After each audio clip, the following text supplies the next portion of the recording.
Kidney failure అవ్వబోయే ముందు మన body ఎలాంటి సింటమ్స్ చూపిస్తుంది అనే దాని గురించి ఇప్పుడు మనం తెలుసుకుందాం. ఫస్ట్ మ్యాక్సిమం 70-80% పీపుల్కి కామన్గా కనిపించే సింటమ్ వచ్చేసి బ్యాక్ పెయిన్ అనమాట. నార్మల్గా బ్యాక్ పెయిన్ అంటే మనకి రెగ్యులర్గా ఏదైనా వర్క్ చేయడం వల్ల, లేకపోతే సిట్టింగ్ పొజిషన్ వల్ల, లేకపోతే హెవీ వెయిట్స్ లిఫ్ట్ చేయడం వల్ల వచ్చే బ్యాక్ పెయిన్ కాదు. దీనికంటూ ఎగ్జాక్ట్గా ఒక పాయింట్ ఉంటుంది, ఒక ప్లేస్ ఉంటుందని మనం గుర్తుపెట్టుకోవాలి. చాలామంది నాకు బాగా నడుము నొప్పి వస్తుంది, నడుము నొప్పి బాగా ఎక్కువైపోతుంది, నేను కదలలేకపోతున్నాను, నా కిడ్నీస్ పాడైపోయామో, నా కిడ్నీ సరిగ్గా ఫంక్షన్ అవ్వట్లేదేమో, కిడ్నీ ఫంక్షన్ సరిగ్గా లేదేమో అని చెప్పేసి టాక్ పడుతూ ఉంటారనమాట. సో అలాంటి భయాలు ఏమీ అవసరం లేదు. నడుము నొప్పికి కిడ్నీ వల్ల వచ్చే ప్రాబ్లమ్కి చాలా డిఫరెన్స్ ఉంటుంది. ఎందుకంటే కిడ్నీ అనేవి నడుము దగ్గర ఉండవు. చూపిస్తున్న ఈ ప్లేస్లో కనుక పెయిన్ వస్తే, అది సివియర్ పెయిన్ అంటే అడుగు తీసి అడుగు వేయలేని పొజిషన్ కనుక ఉంటే, అప్పుడు మనం కిడ్నీ ఫంక్షన్ టెస్ట్ అనేది చేయించుకోవాల్సి వస్తుంది. అప్పుడు మనం ఏమైనా కిడ్నీ ప్రాబ్లమ్స్ వచ్చాయేమో అని చెప్పేసి డౌట్ పడాల్సి వస్తుంది అనమాట. సెకండ్ది వచ్చేసి ఎడిమా ఫార్మేషన్ అనమాట.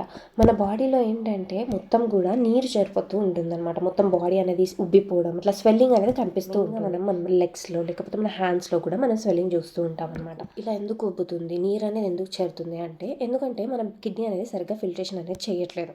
సో ఫిల్ట్రేషన్ అనేది సరిగ్గా లేనప్పుడు ఏమవుతుంది, మన బాడీలో బయటికి వెళ్ళాల్సిన నీరు, చెడు మొత్తం కూడా మన బాడీలోనే స్టోర్ అయిపోయి ఉంటుంది అనమాట. సో ఈ వాటర్ రిటెన్షన్ అనేది జరగదు కాబట్టి మొత్తం అనేది స్వెల్లింగ్ అంటే ఎడిమా ఫార్మేషన్ అనేది ఇంక్రీజ్ అయిపోతుంది. దీన్నే గ్లోమెల్లా ఫిల్ట్రేషన్ రేట్ అంటాం.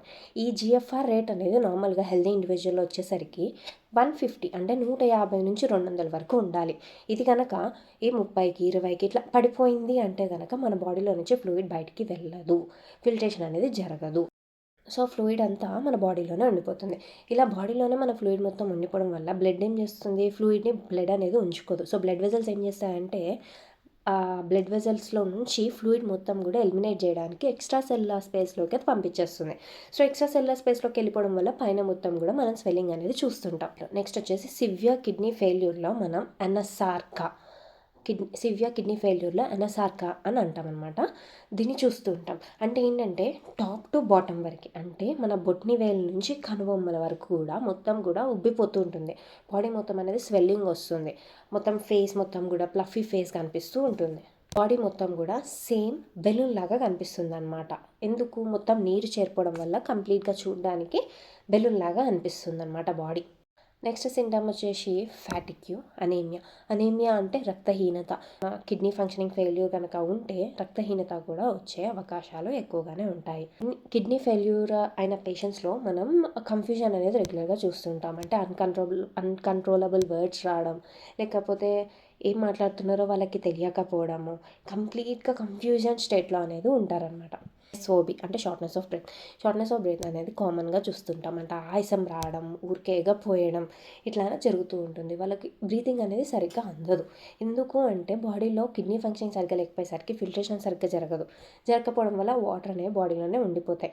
సో బాడీలో మొత్తం వాటర్ చేరిపోవడం వల్ల అది ఏమవుతుంది, ఊపిరితిత్తుల చుట్టూ చేరుతూ ఉంటుంది అనమాట. ఊపిరితిత్తుల చుట్టూ చేరితే లంగ్స్ అనేవి మనం బ్రీత్ తీసుకున్నప్పుడు ఎక్స్పాండ్ అవ్వాలి. ఇలా నీరు చేరడం వల్ల దానికి ఎక్స్పాన్షన్కి స్పేస్ ఉండదు. సో మనకి ఎస్ఓబి వచ్చే ఛాన్సెస్ ఉంటాయి, అంటే ఆయాసం వచ్చే ఛాన్సెస్ ఉంటాయి అనమాట. సో ఇప్పుడు కిడ్నీ ఫెయిల్యూర్ అయిన పేషెంట్స్ ఎట్లా అంటే, ఇప్పుడు వాళ్ళు నార్మల్గా మనం నడిస్తేనో, స్టెప్స్ ఎక్కుతేనో, లేకపోతే ఏదైనా రన్ చేస్తేనో ఇలా ఆయాసం వస్తూ ఉంటుంది.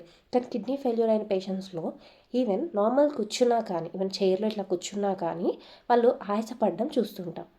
నెక్స్ట్ సిమ్టమ్ వచ్చేసి నాజియా అండ్ వామిటింగ్ ఎందుకు అంటే, మన బాడీలో ఫ్లూయిడ్ అనేది బయటికి వెళ్ళినప్పుడు మన బాడీలో ఉన్న టాక్సిన్స్ అన్నీ కూడా బయటికి ఎలిమినేట్ అవ్వవు.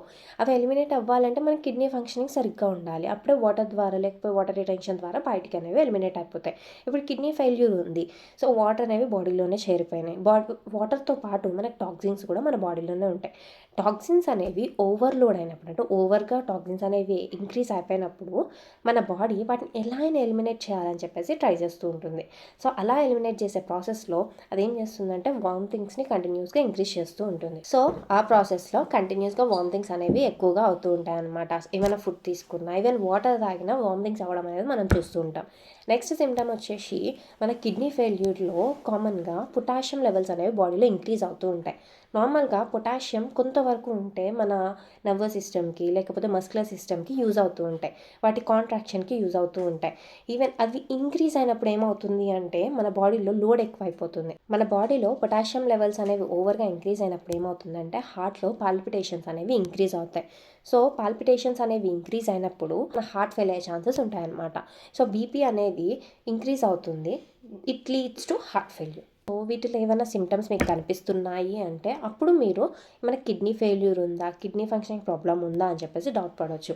అలాంటి కండిషన్లో మంచి నెఫ్రాలజిస్ట్ కన్సల్టేషన్ తీసుకొని వాళ్ళు ఇచ్చిన ట్రీట్మెంట్ని రెగ్యులర్గా ఫాలో అవ్వడం బెస్ట్ ఆప్షన్.